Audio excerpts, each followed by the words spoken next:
Diamondbacks secure their third series victory in a row, and they have not lost a series in the month of June.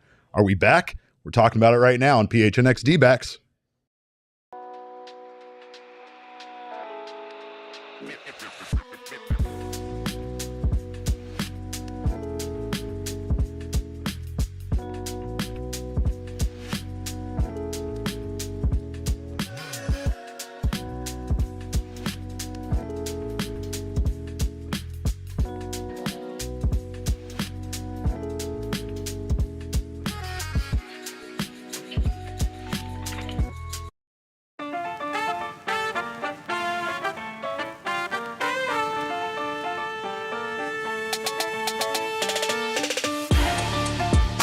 And welcome into another edition of the PHNX D-backs podcast right here on PHNX. My name is Derek Montilla, occasionally known as your mayor of this joint. This man next to me helps me run things. He is the vice mayor, and he's also in charge of all the other, baseball-y stuff. But he's the one and only Thunderstick, Jesse Friedman.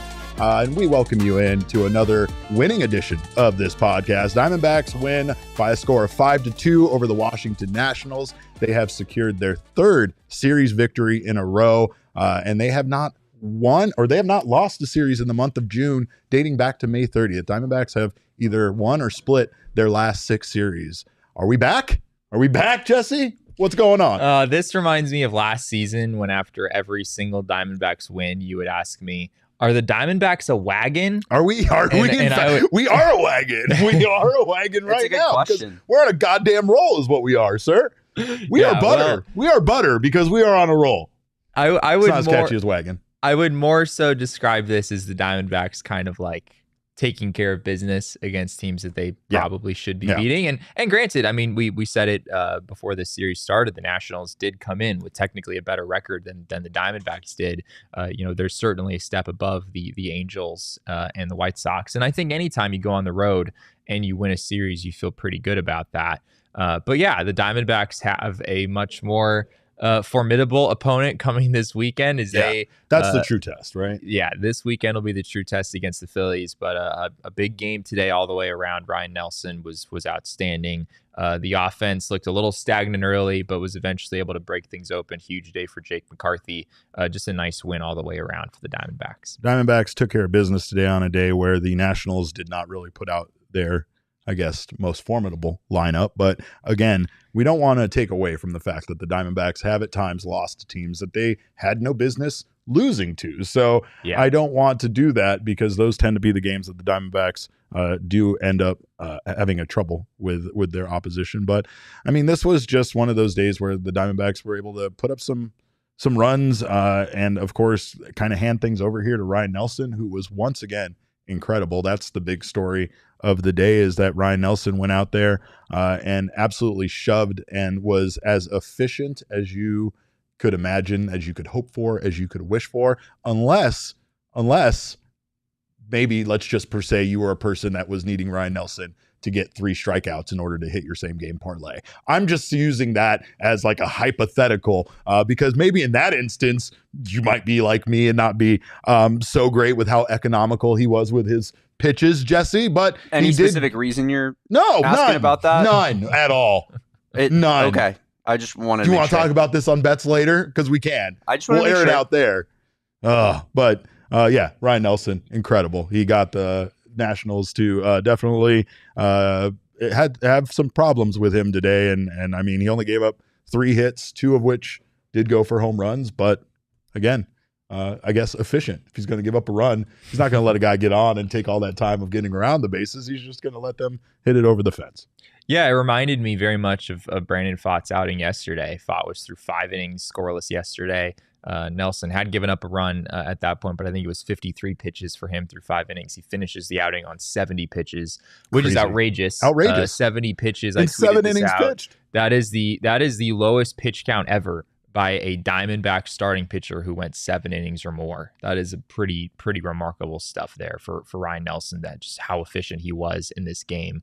But yeah, it was similar to Pfaadt yesterday, and then it wasn't a lot of swing and miss. I mean, Nelson had 6 whiffs in this game, all of them four-seam fastballs. The big story in his last start against the White Sox was all the swing and miss he was getting on his secondary pitches, on the changeup, on the curveball, even the slider.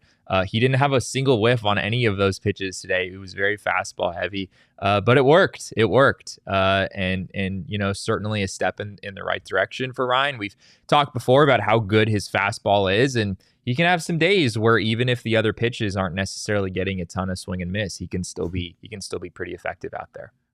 Kate Richards says Nationals have been rolling lately. Give the D-backs some credit, and that's absolutely the case. They, like I said, when they started the series, the Nationals came in playing really good baseball, 8 out of 10 games. So, and then Elise, of course, says the Nationals really hate to see more than 3 pitches at an at bat.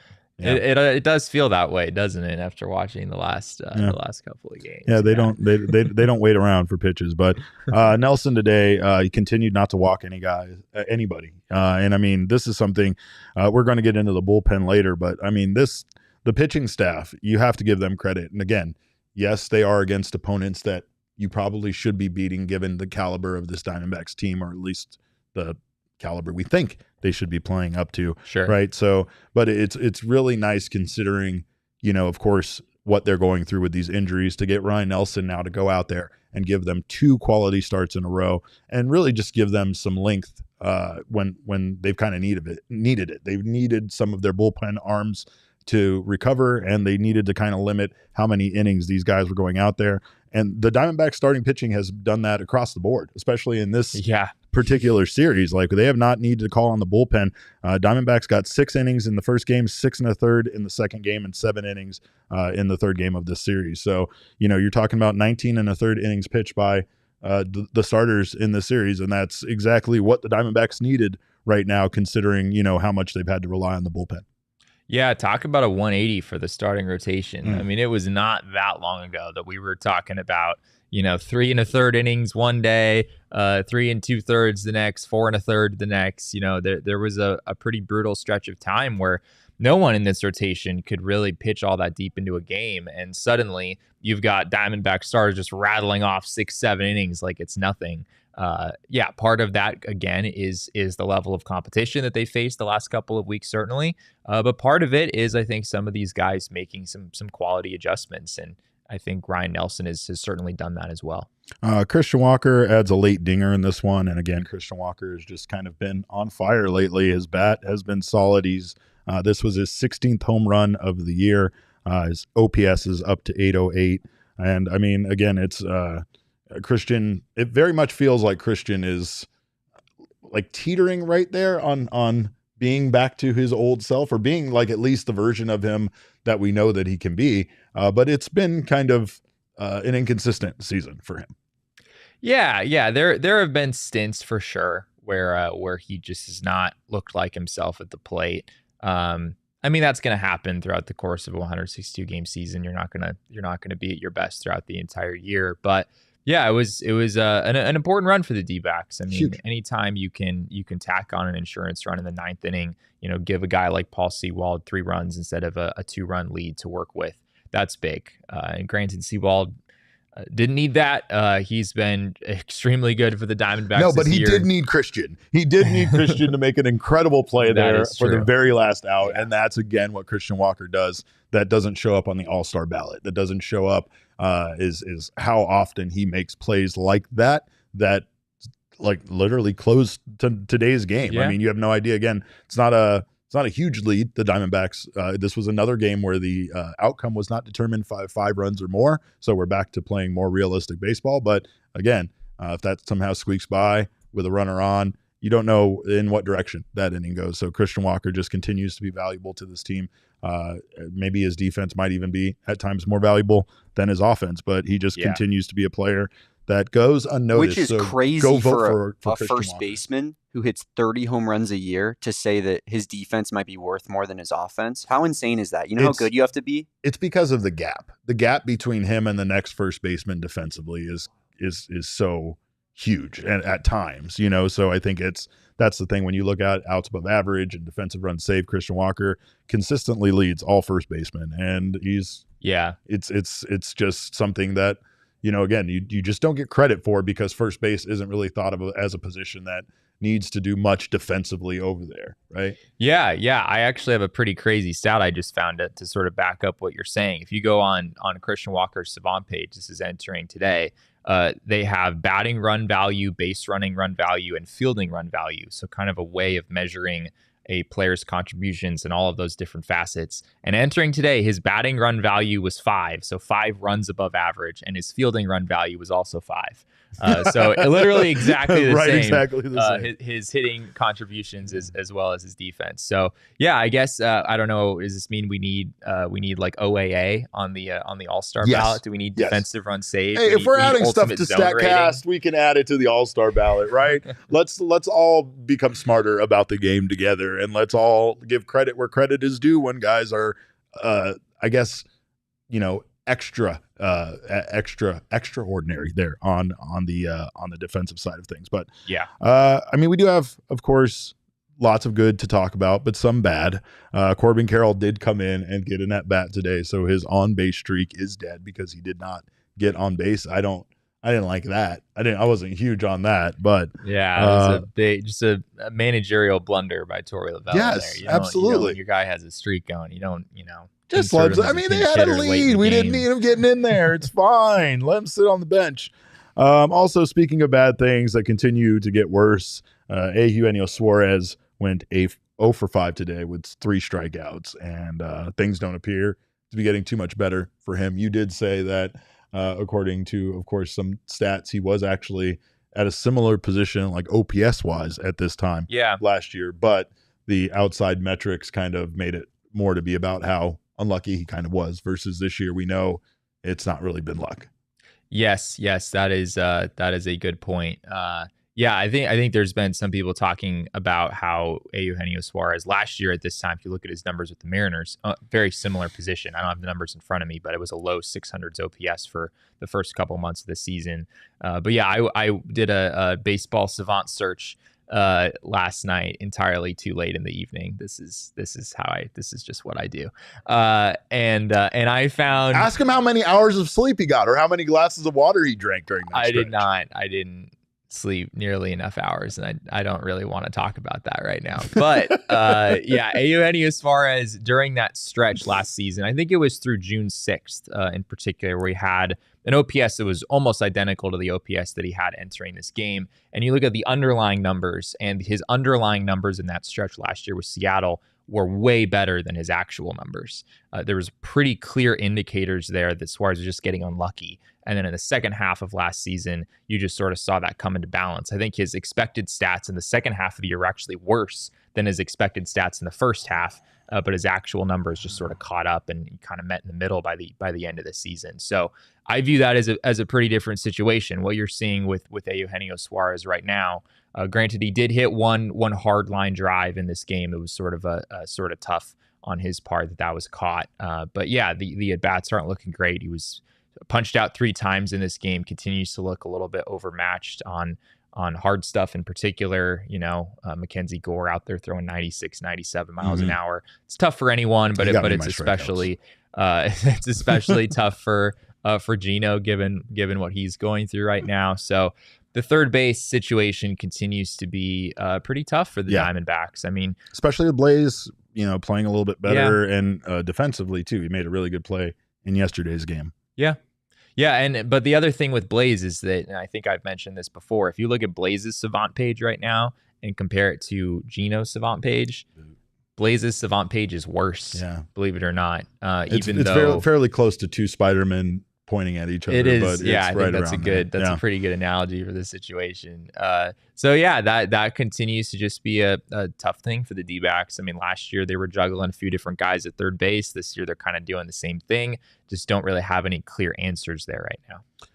Piece of Yoshi in the chat says every true baseball fan understands the savant rabbit hole. It's okay. So they're letting you off the hook for not getting your sleep last night. Is this normal? Do other people do very obscure baseball savant searches at 2 in the morning? His drug of choice, as he says, is catcher, pop time, and blocking. But I think we all have our own things. I mean, what's yours, Derek? That's what I want to know. I mean, I'm very big into the hitting statistics, but I usually fall, like, the rabbit hole portion is usually pitching related because of all of the different, like, like 3D like visuals that they have for like pitcher's release point and for, you know, where it landed in the zone. It's incredible. I'm a speed guy, and also I like to see just Perdomo's chase rate. That one makes me happy. Yeah. I do obsess over checking over people's, like, I almost want to do screenshots and see how it changed, but I feel like that's too obsessive. But one guy who I would completely obsess over right now is Rake McCarthy, because Jake is in fact the Rake. We might even want to upgrade him to Jake the Snake McCarthy with the way that he has been contributing to the Snakes. But our guy is our King Snake for today. He went 3 for 4 in today's game. He scored 2 runs. He had 2 stolen bases. And you just really felt like Jake is the spirit of chaos for this team. Jake is that guy that gets on base. He seems to be completely like unafraid, completely will not be like, no matter if you know he's going to run, he's going to run. That's the way it's going to work. I mean, it's definitely reminiscent of Corbin Carroll last year, and even Corbin Carroll still at times, right? When he gets on, you can tell that the distraction of him as a base runner is a problem for the pitcher on the mound, right? And we saw that today. It very much felt like Jake was a distraction, a problem. He was always out there. He was always running. He was always stealing bases whenever he was on base. And it just felt like this guy really much is, he above everybody else is the guy that I feel like stepped up from last year. Yeah. Also is that guy that is performing in a way that this team was kind of this team's DNA last year. Yeah, 100%. I mean, Rake McCarthy is having the best season of his career, and I don't think it's particularly close at this point. I mean, his on-base percentage after this game is .378. That is really good. I mean, that's not like, oh, this guy should play 3 times a week. Yeah. That's like, oh, this guy maybe should hit near the top of the lineup at times. I don't know if the Diamondbacks will ever actually do that, but you could certainly make a case for that at this point. His WRC plus after this game, Derek, was up to 130, which is also a very big number. I went through and just for the fun of it, found some players whose WRC pluses are lower than that this season. Hit me with them. And Jose Altuve is one. Right. Pete Alonso, Vladimir Guerrero Jr., Corey Seager, Will Smith. Although I think Will Smith might actually have him by a point, given that Jake was retired in his last at bat. The Corey Seager one, that makes me ill. Yeah. That's amazing. I mean, Jake for the All-Star game.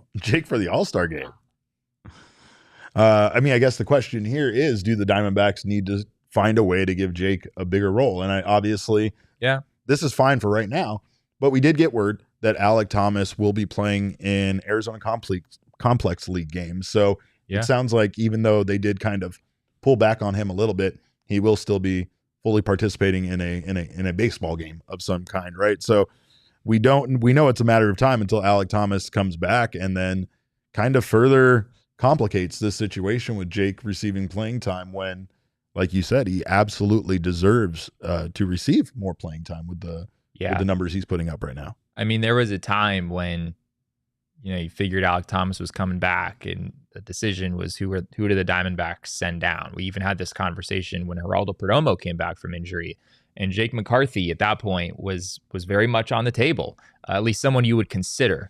But now you can't even remotely consider moving on from Rake McCarthy, sending him down. No. He's been way too big a part of what this team has been doing lately. So yeah, and as far as the at bats thing, like that's a whole other deal. How do you get Rake McCarthy regular at bats once Alek Thomas returns?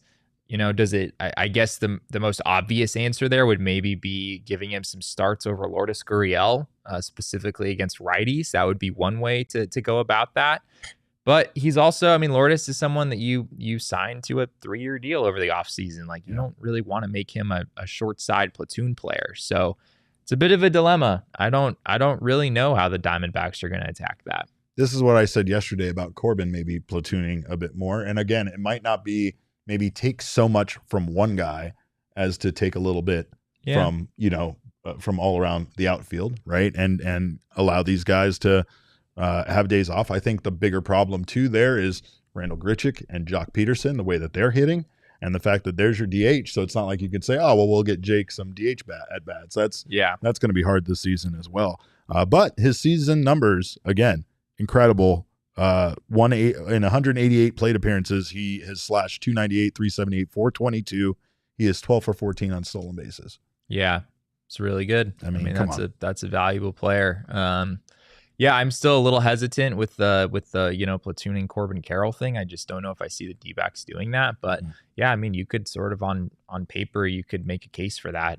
Jake has really destroyed lefties. He had 3 hits against Mackenzie Gore today. We'll talk about that a little bit more later. So whatever it is, the D-backs at this point kind of have to find a way for him to get pretty regular opportunities, and we'll see how they do it.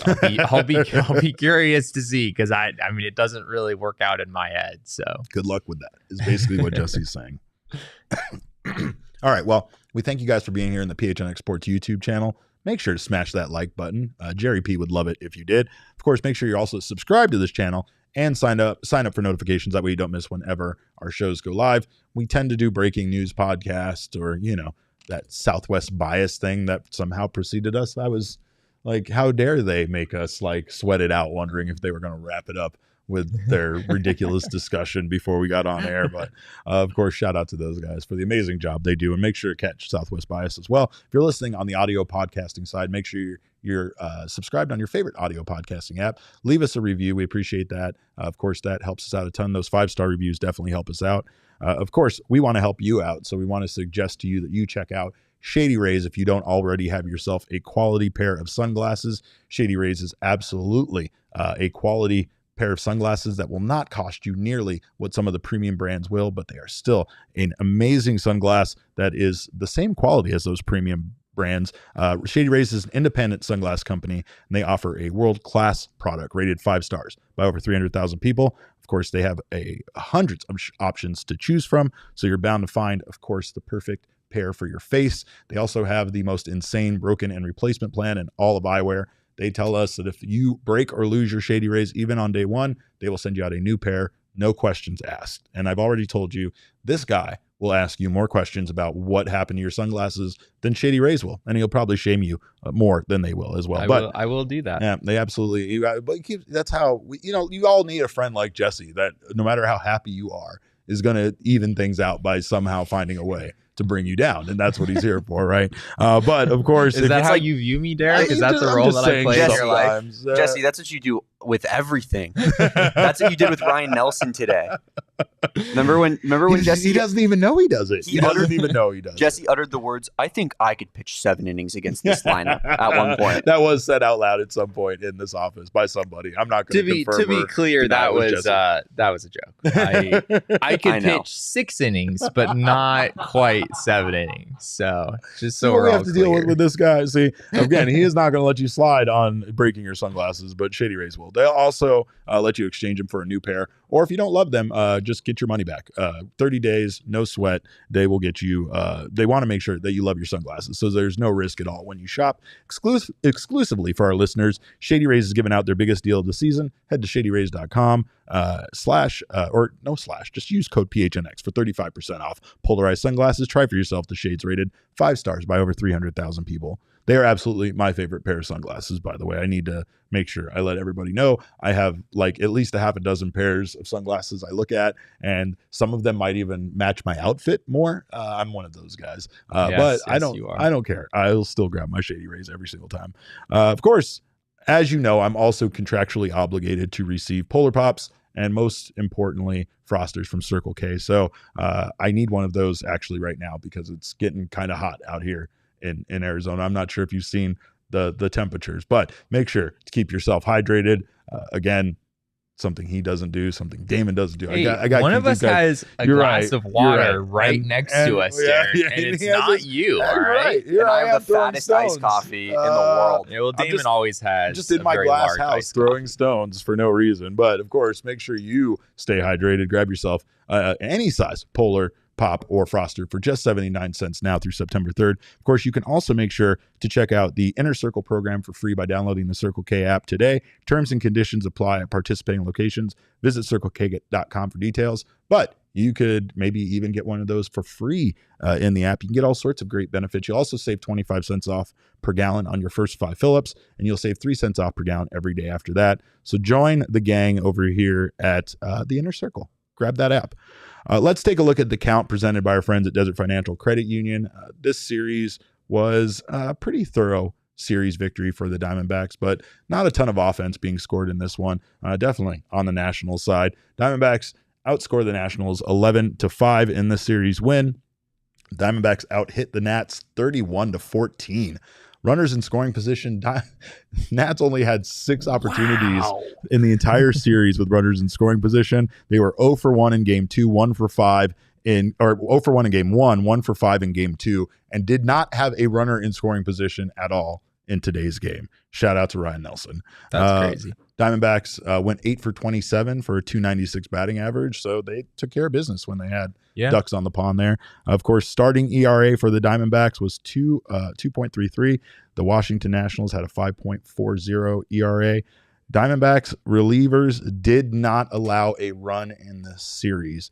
Nats relievers were very good as well. They have some good bullpen arms there. They do. ERA was 1.50, but again, you can't say enough about this bullpen. I know that these games, like, these weren't the most one-sided victories. I know they won 5-0 in the opener, but still, a 5-0 game isn't really safe sometimes, even in the hands of this Diamondbacks bullpen at times. And I know that it was very erratic to begin the season. Yeah. It's just nice to kind of look up here.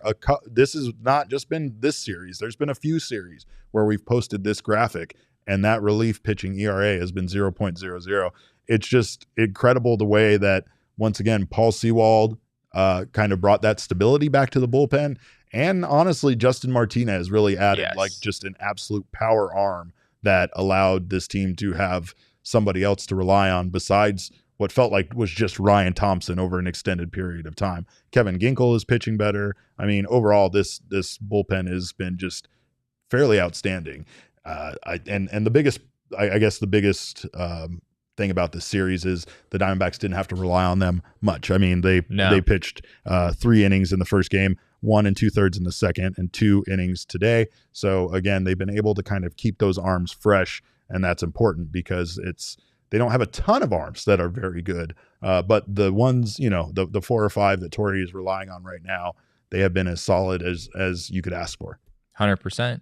I think it's funny on the starting pitching side that the Diamondbacks face two of the better starters in baseball, and Jake Irvin and Mackenzie Gore, and also possibly the worst starter in baseball in Patrick Corbin. And they scored 4 runs against Irvin and Gore, and they scored 1 run against Corbin.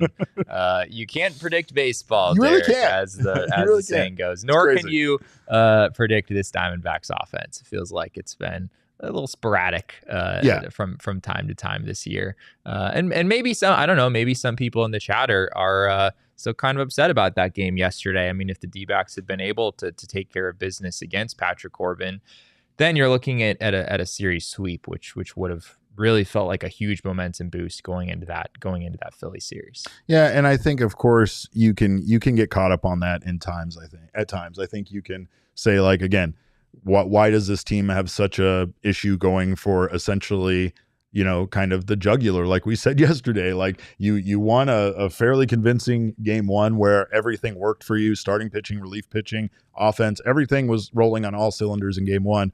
And then it almost feels like, once again, that they kind of take their foot off the gas a little bit there in game 2 because they were able to secure a game 1 victory. Most of this season, they've kind of been used to playing with their back against the wall after losing game 1. So, like, I don't know if there's just a sense of satisfaction after winning that game or whatever. It's very hard to sweep any team in baseball, and you've said that multiple times. It's also very hard to sweep any team in baseball on the road at their home stadium, right? So the Diamondbacks still aren't there at that point yet, but it was within reach. It's not like they got, absolutely outclassed in game 2. It was, a game that if their offense kind of gave them a little more run support, right? Brandon Pfaadt was good. He it wasn't his best day, but he was still able to be competitive and give this team a chance to win. Yeah, I'm looking at the game notes from before this game, and the Diamondbacks only have 1 sweep all season And I had to go back through the schedule Reds, just now and remind myself, yes, apparently you remembered. I didn't. They swept the Reds in Cincinnati. This was back in the early part of May 7th through 9th. So they have been winning quite a few series lately. But that sweep is just something that they have. I mean, it's only happened once this season, and they've only been swept 2 times also. So they've, there have been a lot of situations, it feels like, where they were down 2-0 in a series going into the Sunday game, and then they found a way to win the Sunday game and salvage a game in a series. We've seen that a whole lot this year. So, I mean, I guess that would be sort of the next step for the Diamondbacks is can they not just sort of take care of business against some of these lesser teams? And again, I put the Nats in kind of a different category, but can the D-backs next week when they play the Oakland A's, can they sweep the Oakland A's? Can they really start to build something, going into the second half of the season? We haven't really seen that from them so far this year. More importantly, what can they do this weekend against the Phillies, which we will talk about here shortly, because that is going to be the true test of where this team is at right now. The Phillies are one of, if not arguably the best team in baseball, at least record-wise, they're the best team in the National League. So can the Diamondbacks compete with this Phillies team? Can they go in there and steal 2 out of 3? I think that would be a very impressive feat. I don't think it's not that questionable. I mean, they will have Jordan Montgomery going in that series, and Jordan Montgomery has been pitching fairly well for this team in his last few outings, much like Ryne Nelson has pitched well in his last 2. But, of course, we have no idea what to expect, and if I were to say I did, I'd be a liar. And you know that I never lie. Jesse never lies, and Damon, notorious liar. But the numbers, they never lie. So let's take a look at Jesse's number for today. Jesse, what do you got for us? Going back to Rake McCarthy, the number for today is 441. This was pretty mind-blowing for me. Rake McCarthy is 15 for 34 against the left-handed pitchers this season, which is a 441 batting average. So going back to what you were saying earlier, Derek, about like a platoon situation and D-backs don't have enough right-handed hitters to make it work. Rake McCarthy is sort of hitting like a right-handed hitter, hitting like a very good one against lefties right now. So I don't necessarily think 441 is quite sustainable, but it's pretty impressive. And this has kind of been a trend throughout McCarthy's career, is he's been the one D-backs left-handed hitter, and of all the left-handed hitting outfielders and whatnot that they've had, who hasn't really had significant platoon splits. He's generally, whatever he's done against righties, he's generally been able to replicate that against lefties. And this year it's been even more so, where he's put up good numbers against righties, but as I'm describing here, just sort of absurd numbers against lefties.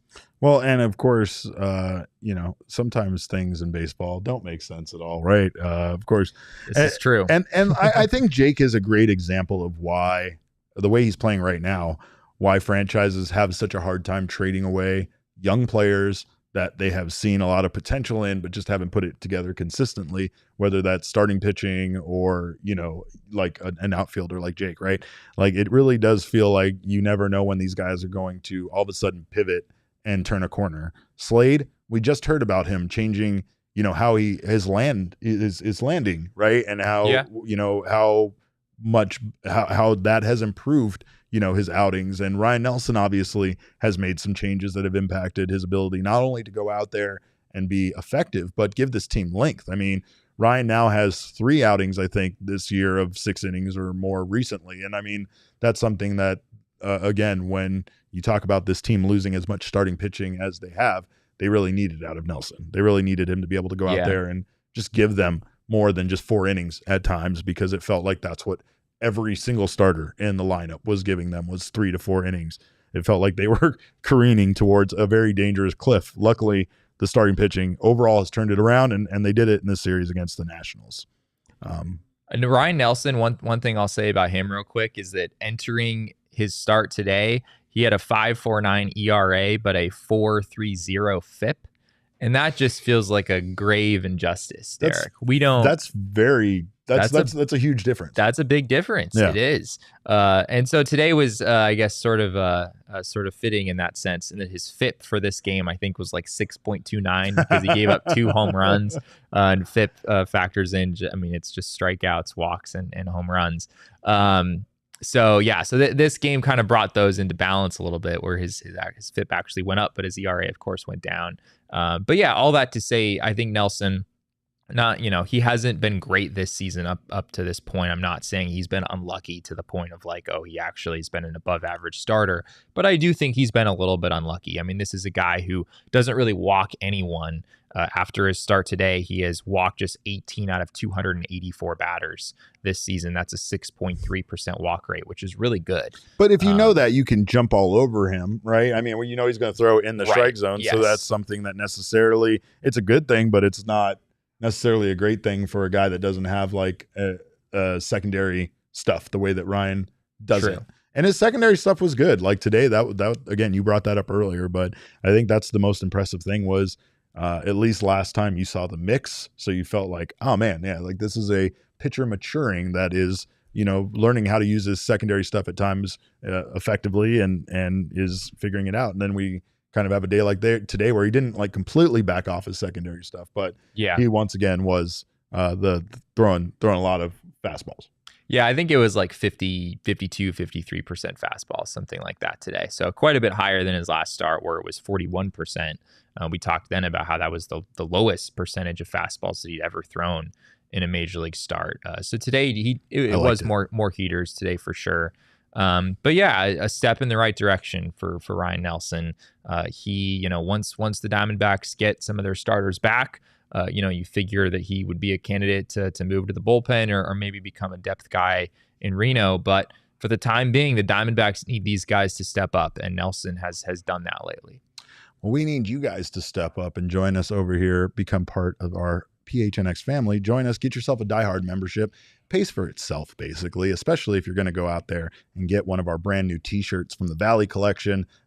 If you wanted one of those, or maybe a specific baseball one or a podcast that you love and are here watching right now, regardless of which shirt you choose, you'll get a free one from the PHNX locker. You'll also get access to all of our content, Jesse's premium written pieces, as well as access to our Discord lounge, which is the best place to be an Arizona sports fan. So much exclusive content for you diehards in there all the time, as well as discounts on our events, like our upcoming takeovers of Chase Field and so much more. So make sure to join us today, become part of the family over at gophnx.com. Get it. It's a great gift for a loved one, by the way. I know Father's Day passed, but people have birthdays all the time. I am just saying. Also, shout out again to Desert Financial Credit Union for sponsoring The Count and for also being here for us here in Arizona. For more than 84 years, Desert Financial has been Arizona's largest, most trusted local credit union. Of course, I've said it time and time again, but they got me started on my home ownership journey, and I don't know if I would have figured it out on my own. So I'm very thankful for Desert Financial. You can look to Desert Financial for checking and savings accounts, mortgages, loans, credit cards, investment options, and so much more. When you open a free checking account online, get $200 in bonuses. Get started by visiting desertfinancial.com/200. Well, it is a great day for Four Peaks. It's always a great day for Four Peaks. Always. It's always a great time to try out the Bad Birdie Juicy Golden Ale. If you haven't done so already, I have been singing its praises. Damon has been singing its praises. We don't normally just do this for any beer. It's a beer we love. It's a beer that we've invited into our households and have made part of our family, much like the Die Hard situation. I'm stocked up right now. I'm stocked up at all times. My mini fridge has like legitimately like 12 Bad Birdies in it. What I kind of hate is how like I don't need to be out of Bad Birdie Juicy Golden Ale in order for me to justify going out and buying more Bad Birdie Juicy Golden Ale, right? That's what I do. This job, it's just a means of transportation for me to get more Bad Birdie Juicy Golden Ale. But I also had it on draft. Oh my God. I mean, yeah, especially like it's any beer is better on draft, period. It's no knock to any particular beer in a can that it's going to be better on draft. But yeah, it's God tier. It's God tier. It's amazing. So make sure to check out Four Peaks. And this is not a slight at any of their other beers because we were Wow Wheat boys for a very long time. All right. And we still ride or die with Wow Wheat. But now we just have this other beer in our life that we also love very, very much. So make sure to check out the full variety of beers. Make sure to find one you love over at Four Peaks. You can check out their location. But of course, I'm not going to do the same thing for the food because the chicken tenders is far superior to everything else they have to offer and is superior to every other chicken tender on the planet Earth. So there you go. Check out Four Peaks. Visit fourpeaks.com/locator to find all your favorite beers and events. Check out at Four Peaks Brew or Four Peaks Pub to keep up with the latest at Arizona's hometown brewery. Must be 21 or older to drink Four Peaks, and please enjoy responsibly. Jesse, tonight is the Rickwood Field game. Yes. Very excited for that. I somehow want both teams to lose.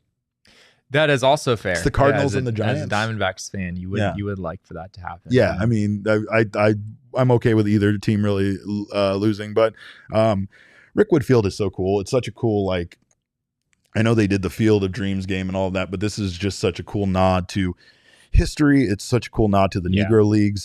Rick Woodfield is one of 2 Negro League stadiums that is still in existence being used. It is, in fact, the oldest professional baseball field in the U.S., built in 1910. That's crazy. That was a long time ago, Derek. That is a long time ago. That was a very long time ago. 114 years ago, if my math is correct. You're going to have to check me on that, but it's an amazing night to honor, obviously, the Negro Leagues and their importance to baseball, especially this season, where they've integrated the stats into their, and given credit where credit's due. Willie Mays, who sadly passed away, is among the legends that played there, and they are honoring him. I believe his plaque from the Hall of Fame ceremony was brought down to Rick Woodfield for the game tonight, and that's the first time it's ever been removed from Cooperstown. So that's something cool they did. But again, fun game, except for, I guess, the pitching matchup. Yeah, the pitching matchup is awful, Derek, and we probably should have seen this coming with the Giants and the Cardinals. Maybe that's a little disrespectful to them. It absolutely is. Yeah, this is not Logan Webb against Sonny Gray. That happens on Sunday. This is Keaton Wynn against Andre Palante in what I believe is a bullpen game for the St. Louis Cardinals. Oh, neat. So that, people are gonna love watching that on national TV. You brought a bullpen game. I'm sure there won't be any discourse about how bullpen games are ruining baseball on Twitter while this game is happening. I'm gonna have to mute the hashtag, probably. That's sad. Yeah. Anyway. I will say another note about Willie Mays real quick. Willie Mays played for the Birmingham Black Barons in the Negro Leagues, which is that is where That's they played. Stadium, it was Rickwood Field. And that was when he was 17 years old. This was a few years before he wound up playing in the majors. So that's where Willie Mays' professional baseball career began. Amazing. So kind of poetic, the way that things worked out. But yeah, it's such a huge loss for the whole baseball community. I mean, Willie Mays, what he meant to the game, what he meant to so many people watching the game for so long. Sadly, I didn't get to experience any of that, but heard a lot of stories in the last few days of just how much fun it always looked like he was having, playing a great center field, just absolutely raking. He had 156.2 career WAR, which is a pretty decent number, certainly in the conversation for the best baseball player ever. So an enormous loss for the baseball world this week, and glad that he'll be, I think, rightfully honored in that game tonight. It's sad, but it also is a great chance to honor him, especially so soon after his death. Yeah, I think my favorite memory of Willie Mays is that I think it was 1981, which is the year I was born. He played in like an old timers game, and in this old timers game, there was a ball hit to center field that he absolutely laid out for to catch. In 81? Yeah. You watched Willie Mays play ball, Derek? I said I was born that year, so no, I was not watching. I can't believe him. Derek watched Willie Mays play ball. So how Derek, was Honus Wagner? Yeah. Was he like the best player you've ever seen? You can do that. Derek, do you think the fucking ad read. Willie Mays did I bet Babe Ruth was a real special player to watch. Don't you think so, Jesse? I just really wanted to ask Derek if he thought that Willie Mays deserved to win the MVP in 1958, because going back and looking at it, I mean, I don't know if Ernie Banks really deserved it that year, Derek. Willie Mays had a beaten WAR by 0.9. Jesse, if you go back and look at all the MVPs, some injury reports to ruin our day sick about? To your stomach, dude. Yeah, no. Like Hank Aaron was robbed of like 5-6 MVP awards. They were giving it to like Pirates shortstops who hit like 310 with 2 bombs. I mean, Ernie Banks did have a genuinely pretty amazing season in 58, so that's probably not the best example. But Willie Mays and Hank Aaron, they probably should have rattled off like a whole bunch of them. Somehow Mays only won 2 MVPs, I think, which feels kind of insane. It is insane. But I digress. Welcome back, Derek. I wasn't around for any of it. I wasn't around for any of it. Well, of course, you have some injury updates that'll probably ruin our day in some way, like I said. So do you want to take care of that, or you want to tell us how many setbacks there were? Yeah, these are positive injury updates, believe it or not. I guess we mentioned one of them earlier. Alek Thomas is set to play in a complex league game on Friday, then I believe on Sunday as well. That comes via Teo Matthews out there in DC. So it appears that everything is fine with Alek Thomas. It sort of sounded like a setback of some sort yesterday. Torrey using the dreaded phrase general soreness, which we never really know what to do with that when that gets thrown around. So it looks like Thomas is going to be fine. I imagine they'll still want to send him to Reno for a rehab assignment. So I don't think you're going to see Alek Thomas play in the majors next week, or at least not at the beginning of the week. You're probably going to see him go out to Reno, and then we'll figure things out from there. The other update that came out today is that Zach Gallen threw a sim game, I believe that was on Tuesday, 3 innings, 45 pitches, somewhere in that range, and he is set to throw another sim game early next week. And Teo said that he could, from what Lovello was saying, it sounds like he could return to the Diamondbacks after that outing early next week. So maybe next weekend, Zach Gallen is pitching again for the Diamondbacks. I think that would be against the Oakland A's. So we'll see how that turns out. Some folks in the chat have some comments on general soreness. Elise said, so the general soreness was just what it sounded like, general soreness. Yeah, I guess. I mean, it sure, general soreness sure wasn't just general soreness when that was the initial Paul Sewald diagnosis, and he winds up missing a month and a half with an oblique strain. See? But it can mean a lot of different things, Derek, I guess. I'm glad Groundhog Mama is here to back me up. She said everyone over 30 has general soreness on the daily. Alek is 23. Suck it up, kid. Yeah. I mean, if general soreness was an actual diagnosis, I would never play a baseball game if I was on this roster. Like, you would just be. I'd have to lie about it. They'd be like, "Were you generally sore today?" And I'd be like, "No, Skip." And then he'd see he would do that thing Torrey does, where he gets really close to you and looks you in the eyes, and he'd be like, "Have a seat. Have a seat." Yeah, you'd never be on the IL, but you'd just be day to day. I'd take up a roster spot. People would want me DFA'd so bad. Absolutely. Well, sounds good. Zach Gallen, of course, could return to the D-backs after early next week. So we could see Zach Gallen presumably before the All-Star break, maybe. Especially I mean, that's like a little over a week from right now. Yeah. Right. Not that long. And they could use him because they have some tough opponents ahead, including the Padres and the Dodgers before the All-Star break. So that could be a big lift for the starting lineup or for the starting rotation, which honestly has been doing a decent job. But they still have, of course, they would still very much welcome, I should say, Zach Gallen back. Speaking of that starting rotation, let's take a look at the probables for this upcoming series with the Phillies, because the Diamondbacks, of course, get the marquee matchup of Tommy Henry versus Zach Wheeler there in game 2. We have Jordan Montgomery versus Taijuan Walker. You just skipped right ahead to the Saturday. I had to go to the marquee matchup, right? Tommy Henry versus Zach Wheeler. Jordan Montgomery versus Taijuan Walker, I think, is a good matchup for the Diamondbacks. Obviously, not a great one there in game 2.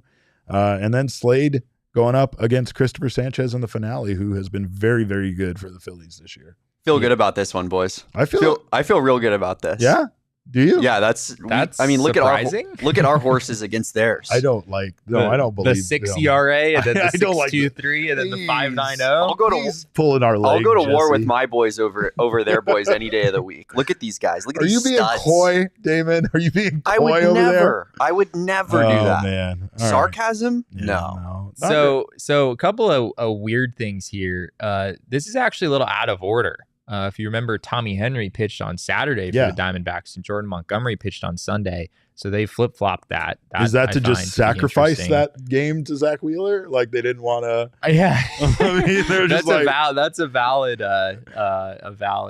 question. But no, I mean, my guess is that Tommy Henry will not. I don't think the D-backs are looking for Tommy Henry to go 6 innings on Saturday. Will he actually start that game? I mean, that's a true question. That is. Or will Scott McGough start the game? Yeah, I don't think Scott McGough would make any sense against the Phillies, because you know that you're going to have Harper and you're going to have Schwarber at the top of the lineup. Absolutely. So with 2 big left-handed bats, that would be absolute insanity to start Scott McGough against them in my mind. So I think you'll see Tommy Henry start the game, but he might sort of be functioning as an opener in some ways. I don't know if D-backs would be comfortable with Tommy Henry pitching all that deep given the way that they've used him the last couple of times. 3 innings, maybe 4. Yeah, maybe something like that. I'd be pretty shocked if it was, if he faced anyone a third time through, maybe even the second time through.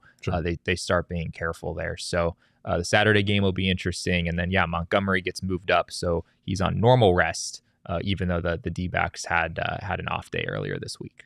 Well, let's take a look at these Phillies at a glance because, like I said earlier, they're very, very good. 49-25 record. They have a 101 plus 101 run differential, but they are 4-6 in their last 10. So they're human, apparently, especially to teams that maybe are over 500, which could happen to us during the series if all goes according to plan. Starting pitching ERA, incredible. 2.97 starting team pitching ERA. That's crazy. That's just bonkers. It's good enough for second Major League Baseball. Relief pitching, also very good, 3.47 ERA, which is good for eighth in Major League Baseball. The team OPS is 746, which is fourth in Major League, and their outs above average is 6 for 10th. They are just good pretty much at everything that they do this season. Yeah, I think you summed it up pretty well. The Phillies don't really have any weaknesses. Going back to the pitching matchups, the D-backs do kind of dodge a bullet in that they're not facing Ranger Suarez, who very well might start the All-Star game for the National League. They're also not facing Aaron Nola, who's been pretty good for them this year as well. So I told you, man, I like our horses. You're right, Jesse. That's a good point. I respect that perspective, Damon. I respect that you feel that way. I do too. I kind of like it. I like it. I feel like he's a little bit more ornery than he normally is, and I, for one, am here for it. But that's only because they're playing the Phillies, and Damon gets up for the big games. We right? own them. Yeah, I mean, we're talking about is that the vibe going into this series? Like, pressure's on the Phillies. Like, Phillies better not blow it. D-backs coming to town. That's in Philly? Yeah. Absolutely, Jesse. If we go in there and win the series in Philly after what we did to them last year, 100%. I mean, Saul asked us to pick out framed pictures that we could hang on the wall here in the office, and the first one that I said is Alec with the flag at the bank. Here's a promise. Yeah. It's iconic. Here's a Christmas promise to you guys and all those in the chat. Christmas promise. Christmas Damon's promise. making me a Christmas promise. Yeah, I'm not gonna. You don't break Christmas promises. If we win this series, I'm hopping in Philly's Twitter account for their score graphic that they make on the last game, and I'm starting war underneath the replies there. I mean, I'm putting a video of Alec Thomas planting the flag on their field and saying, "We own Philly." See, that promise isn't all that meaningful to me because I fully would have expected Damon to do that anyway. Like, that's not really. I would have been surprised if he didn't do it, honestly. Yeah. That's fair. Yeah. All right. Well, it's just like you better go to war with people in our comments when that inevitably happens. But we do have 2 nationally televised games this weekend, which is kind of a fun deal going on. Apple TV Plus tomorrow, and then the Roku game on Sunday. I think both of those, I believe, are exclusive broadcasts. So figure it out now. Don't send us your angry tweets. Get your shit together now. I don't want to hear. I don't want to be directing people on how to sign up for an Apple TV Plus account. We did not make the decision to put these games on either of these devices or channels or streaming services. So do not come to us with your complaints because we voted against it. In when they asked for our opinion, we were against it, very much against it. But, good luck finding both of those games. I don't know. The Roku one, I genuinely would have no idea how to tell someone to find the Roku game. I'm going to be fighting that battle on Sunday. But like you said, go figure it out now. Like, figure out a way to do it now, so you're not waiting until that game to do it. But the Sunday, and you better get up early that day to figure it out because that game is at 8:35 in the morning. Arizona time. Skip it. It's fine. It's not worth the trouble. You can watch the highlights afterward. Join us on Monday. We'll talk about it on our show that we do. You know, this one that you're watching right now. So, and we will be back, of course, with a post-game show after Game 1 against Phillies tomorrow night. So make sure to stop by and join us for that. Speaking of stopping by, if you are free tonight, make sure to stop by Chicken and Pickle. It's where we will be tonight doing our trivia night. So I guess I'm being told I have to MC that still. I tried my best to worm my way out of it, and that didn't happen. So I'm looking forward to being there tonight, obviously. No, I actually am excited for that. I do love a good trivia, and considering I don't have to be put on the spot, and I get to be the one, basically shaming other people for their bad answers, I'm very much looking forward to that. So I think they'll probably do pretty well on the D-backs questions. I think we might have gone a little too easy. Yeah. I don't know. It depends. I saw some of Tochi's questions, and he just wants people to not be happy. Yeah. Yeah. 100%. Don't pick the Sun Devils category. I'm just telling you that. What kind of stuff are we talking here? I don't know. You piqued my interest. It was like, I don't know. It seemed granted, I didn't go to Arizona State. I don't really know very much at all about anything relating to their sports program. Who's their second string linebacker in 1984? When was the last time Arizona State University won a major sport national championship? The answer? 1980 something, Totri. All right. We're not doing this. But that's what we're doing tonight at the trivia. So join us for that. This was just a preview of what that's going to be like. But of course, in the meantime, you can join us. Follow us on Twitter. I am at cap_Kman with a K. This maniac next to me is at Jesse N. Friedman. Of course, the people's producer, Damon, is at Damon Dog. That's DAWG. We are once again Damon's dogs. Bark. Reluctantly. Of course, our show is at PHNX. Reluctantly? I brought the heat today, boys. What are you talking about? Yeah, well, you ditched us for the Cardinals show midway through. Midway through, there was 5 minutes left in the show. When we went to talk about Damon Dog and do our little barks that we do, confirming that we are signing on the dotted line, that we are once again Damon's dogs. Damon, nowhere to be found. Midway through is insane. I produced 95% of the show. I don't know, but we had to do the thing. You weren't with Jacob. there when you weren't there when talk it counted. about him being the fourth. Damon. Yeah, it's not. You good. weren't there. It's like hitters that always come through when it's unnecessary. Yeah. Up 9 runs in the 9th inning. He's Christian Walker adding a home run in a game that the Diamondbacks lost 9-2. Damon just doesn't come through when it counts sometimes. Right. No, I get it. Yeah.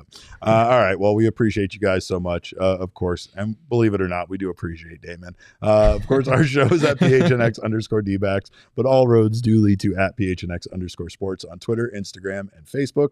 We thank you guys so much for your time. We appreciate you stopping by. We'll see you tomorrow for the postgame show. In the meantime, have a wonderful night. And remember, kids, baseball is fun, but it is so much more fun when you stick around for the whole show and don't leave halfway through like Damon did.